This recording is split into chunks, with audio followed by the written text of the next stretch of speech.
Hello everybody, welcome to your EFL Championship hot takes for round 35, where Leeds drawing and their rivals winning makes things slightly more interesting up at the top of the table in the title race. Coventry, they have arrived right on cue in the playoff positions with 11 games to play. And Luton, we haven't said this for a while, are the big winners down at the bottom of the table. Let me know your thoughts on round 35. Only 8 games played so far. We've got 4 on Tuesday night because of the FA Cup. So if you saw one of those 8 games live and in the flesh or on the TV, or you've just got an opinion, get it down there in the comments. Let me know your thoughts. So yeah, up at the top of the table, it is a little bit more interesting up there because let's be quite frank about this. Everything has gone in Leeds' favour over the past sort of 4, 5, 6 games. We had a Leeds winning streak. We had those back-to-back head-to-heads. And finally, they drop some points and the others can make up too. Look, I'm sure if you polled all the Leeds fans, and they'll be in the comments discussing this, they would have very, very much taken what has happened. I'm sure if you offered them, you beat Sheffield United, you beat Sunderland, you draw at home to West Brom, they'd all have gone, yep, fine, I'll take that, win the head-to-heads against the title rivals, even though we have raids. They did do that last year and it didn't make the difference. But hey, we are in a different season with a different collection of teams in very different circumstances. So all looking really, really good for Leeds, despite the fact we have had a 2-point swing. But as I always say, what's the point giving yourself a cushion if you can't cash in the cushion just by drawing a home game, for goodness sake? Leeds are still at 2.17 points per game. They're projecting 99.88. And the big thing is, as well, with that 99-point projection, is that it could be conservative because now they've played West Brom, Leeds have ticked off all of the other teams in the top 7. They have played all of them twice. Their highest ranking opponent now coming up is Middlesbrough, I believe, in 8th position, which means 8 of Leeds United's remaining 11 fixtures are against teams, as I sit here right now, that are in the bottom half of the Championship. So the run-in looks good. If they can keep going, well, 2 points per game would probably just be like 1 fewer than that projection, wouldn't it?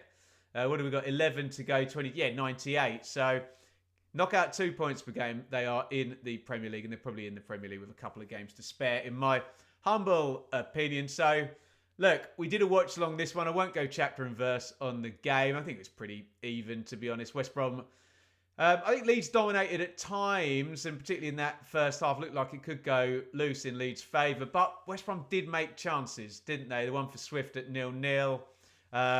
Armstrong missed the 1v1, didn't he? Good block from Bogle. And then even right at the end when Fellows is chasing down and Ruddock kind of gets back.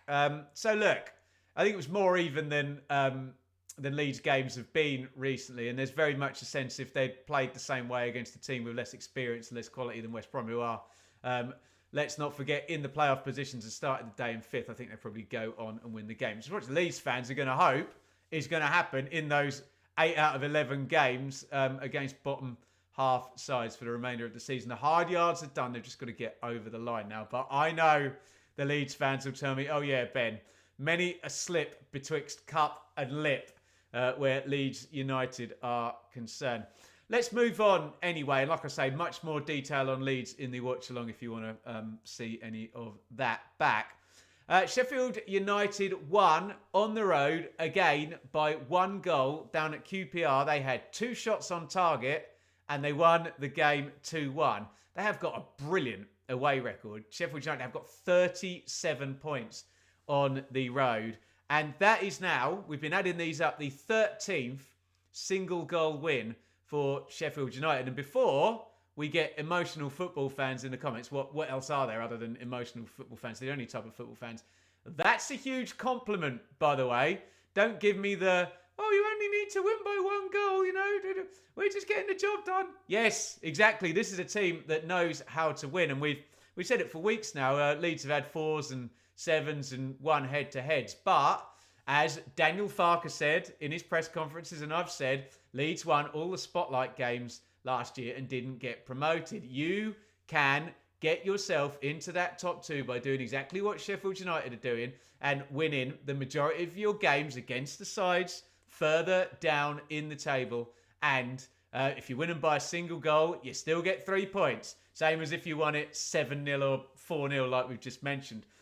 So really good. And what I think as well for Sheffield United, they've bounced back really, really well. I remember when they lost those back-to-back games. I think it was Leeds and Middlesbrough the first time in the season. They went on a massive winning run, and they're going to be looking to do the same now. Very resilient, and it comes from the culture set by the manager, Chris Wilder there. Need to give a shout out for Campbell. Brilliant goal by him with the left foot drilled in to the top corner. Diaz as well has now made 6 starts and has got 5 goal contributions. If you're looking at Leeds, the squad's stable. They didn't really need to do anything in January. Obviously, the injury to Ampadu has kind of changed that. Now, Sheffield United did need to do stuff, and we always look, can you get impact from players arriving in January? We saw Kiefer Moore last year have a big impact for Ipswich in the running. I know that was to contend with an injury, but Diaz is having a really, really good impact thus far. Sheffield United, if he gets to 10 goal contributions between now and the end of the season, that'll turn out to be a hell of a signing. Sheffield United go 3 points behind Leeds. Burnley is still third and actually conceded some goals, but it was in the FA Cup. So we're going to ignore that, and we're going to come back to Burnley, who go to Cardiff on Tuesday. Sunderland, the other team, did their job on Friday night. This was before Leeds had dared to draw a game and actually drop some points for once. And again, we did this one as well on the watch-along. Sheffield Wednesday 1, Sunderland 2. And again, resilience, like we said about Sheffield United. Sunderland had gone back-to-back defeats because not only did they lose the head-to-head against Leeds, but they lost at home to Hull straight afterwards. Mayenda stepped up nicely. And talking about resilience, Lefay wasn't in there. He's been injured. Ballard's been injured. And they started with Isidore, Sirkin and Rigg on the bench as well. So a big sense for Sunderland as we go into this season's end, where many people are now thinking it's playoffs for Sunderland. They're not out of it. They are not out of it, but it's more likely it will be playoffs. And lots of people in that squad stepping up and doing the damage. And if you are looking ahead and you're a Sunderland fan and you're kind of looking at the playoffs, Sunderland do look like a good playoff team. They do get into that 4-4-2 narrow shape without the ball. They're okay functioning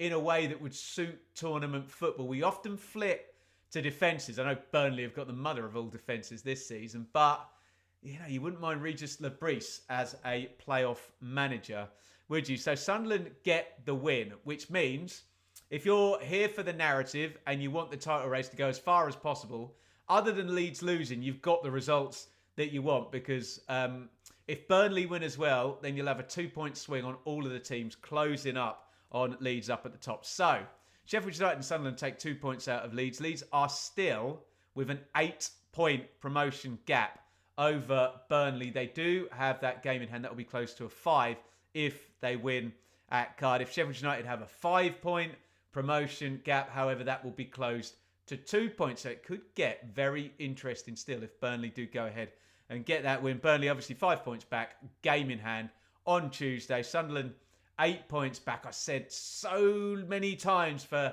Sunderland in October, November, get to Easter, be within a game. Get it so if you lose a game, if you win a game and your rivals lose a game, you're on their tails and you're 1 game away.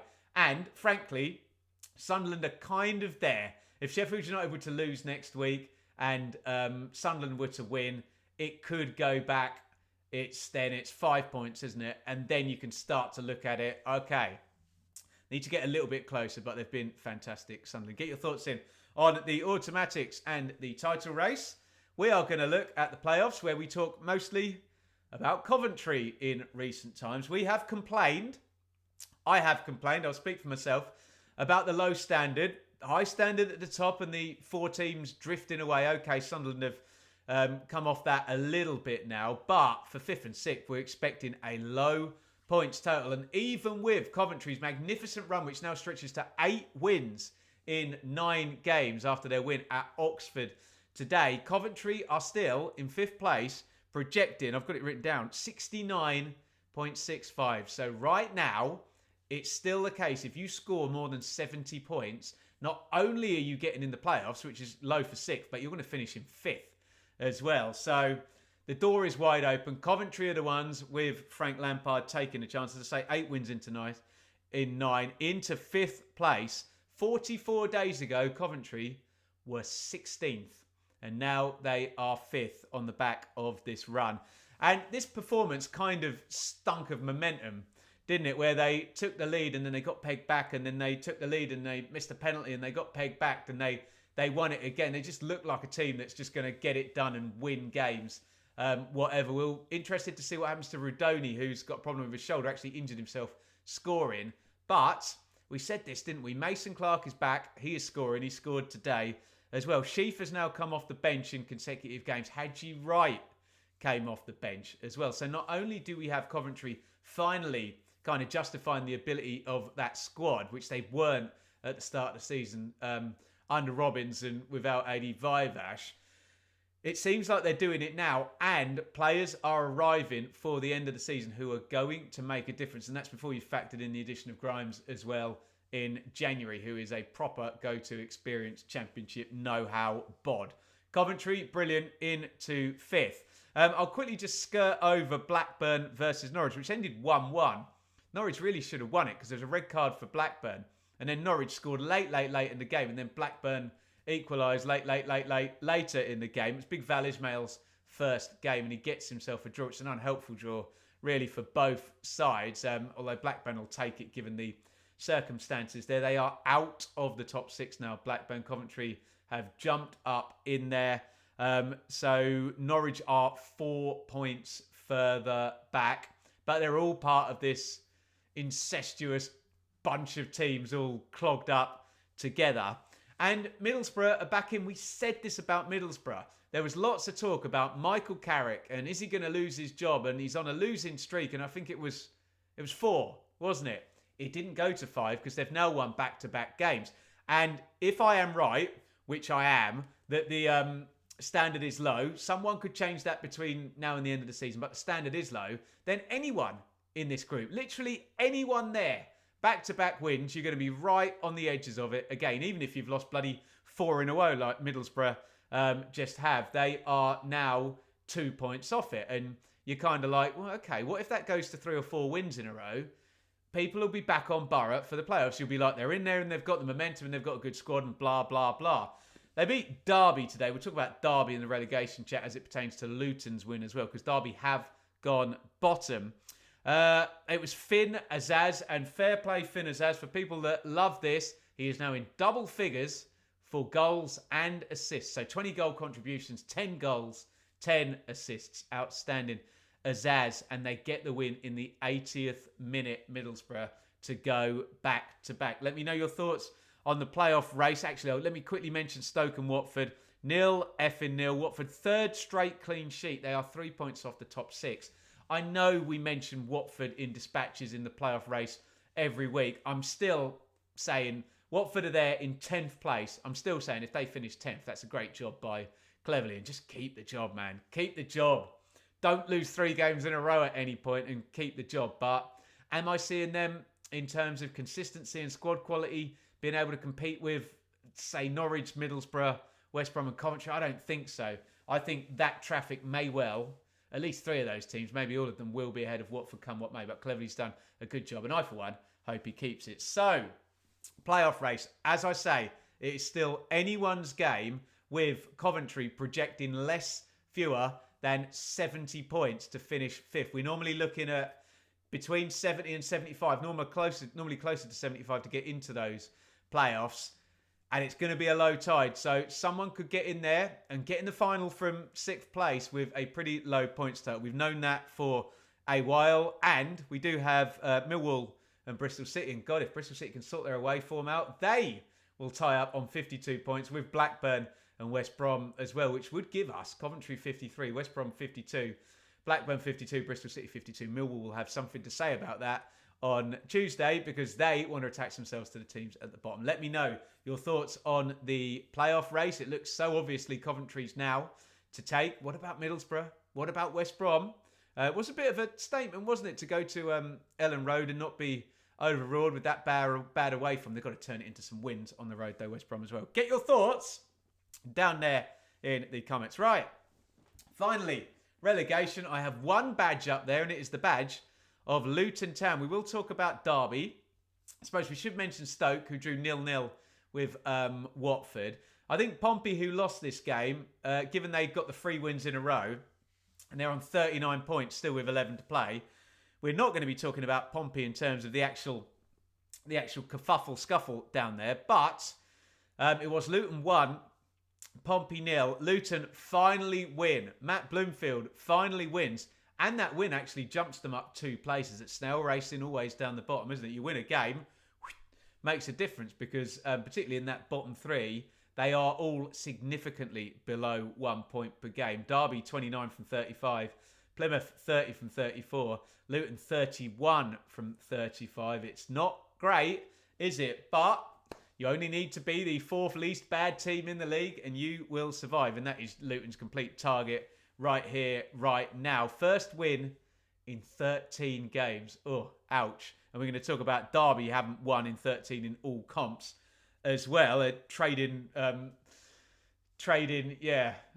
the obviously bad records there down the bottom there. Second clean sheet in 19. So it's so obvious with Luton. Can they win an away game? Can they keep another clean sheet? Just complete basics here. But they've won a home game. They've kept a clean sheet. Clarkey scored in the playoff final, didn't he? And Luton get a much, much needed win. And then you look at it, they're only 2 points off safety. But Hull, Plymouth on Tuesday. So there is games in hand for Plymouth, Hull, although they play each other. Cardiff as well, but they play Burnley. So it could start to tighten up a little bit down there. We've said Luton, it needs to be better than... We're normally looking at 1 point per game to survive. Can you get to 46? So for Luton to get to 46, they need 15 from the last 11 games. I've got a feeling it might be a little bit higher than that. It might be more like 47, 48 this season. So it needs to be better than a point per game between now. It needs to be closer to 1.5, doesn't it? Luton need to win 3 or 4 games. And in the running, Luton face Derby, Stoke, Hull and Cardiff. So in the bottom 6 is Luton and they face 4 of the other 5 teams down there. It feels like if Luton can win 2, preferably 3 or 2 and not lose the other 2 head-to-heads, it's going to need something like that. They're going to have to take points off the teams around them and swing that league table on the occasions where they really have it in their hands. Excuse me. I'll take a big drink and the Derby fans will take a deep breath because they are now bottom. As I said, 13 winless in all comps as well, guys. 2 goals in 10 games. And I think that must mean Derby have not scored a goal under John Eustace, I don't think. I know they had a 0-0 draw in there. So I think they've had a 0-0 and 3 defeats without scoring since then, if I am correct about that. So not looking good for Derby, who are well bottom. And yeah, just extrapolate that out another couple of points. If it's going to be 46, let's call it 45 to be really kind to Derby, then they need 16 points from the remaining 11 games. And when you're not scoring any goals and you haven't won in 13 in all comps, that does not feel likely. Eustace needs that to turn quickly. He did it with Blackburn last year. He kept them up. He had Smodics, though. He had a top scorer in the Championship last season. Get your thoughts in on the battle down at the bottom. And on the whole, the hot takes today. Is it more interesting at the top? I mean, I guess objectively it is, but I think it might just be one of those cases that Leeds have done the hard yards. They take a breath and they will go again. They're very, very well placed. But what I will say is a Burnley win at Cardiff on Tuesday and 76, 73, 71 looks good for a neutral like me who's got a report on this stuff. Talk to me about the playoffs. Look, it's likely to be probably, well, you name the teams, but 2 of the current top 4 are going to be in the playoffs.